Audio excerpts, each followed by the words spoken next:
Հաջորդ հոգեբանական էֆեկտը, որի մասին խոսենք, կոչվում է կորուստի վախ։ Հայտնի հոգեբանության մեջ, որ մարդիկ ավելի շատ վախենում են ինչ-որ բան կորցնել, ավելի շատ վախենում են ունեցածը կորցնել կամ ընդունել իրենց սխալը,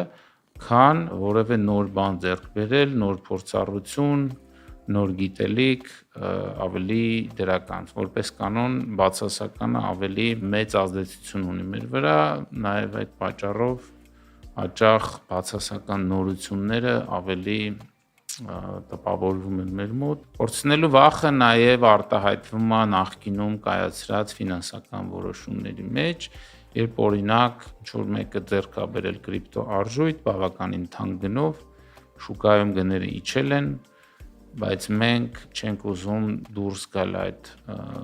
շարունակվող միտումից, ենթադրենք գները իջնում են, կարող է լինել կրիպտո արժույթ, կարող է լինել որևէ ընկերության բաժնետոմս կամ կարող է լինել անշարժ գույք, ամեն դեպքում հույս ենք փայփայում, որ գները կվերադառնան իրենց նախնական կետին եւ մենք մեր կորուստը կվերականգնենք։ Վարկերի դեպքում օրինակ հաճախ մարդիկ խուսափում են ավելի ցածր տոկոսով վերաֆինանսավորել իրենց վարկերը, թեև տեսնում ենք, որ տարբեր բանկեր ժամանակ առ ժամանակ առաջարկում են ավելի նպաստավոր պայմաններով վերաֆինանսավորում, քանի որ ենթագիտակցորեն մենք չենք ուզում ընդունել, որ նախկինում սխալ որոշում էինք կայացրել, հիմա փորձում ենք այդ սխալը ուղղել։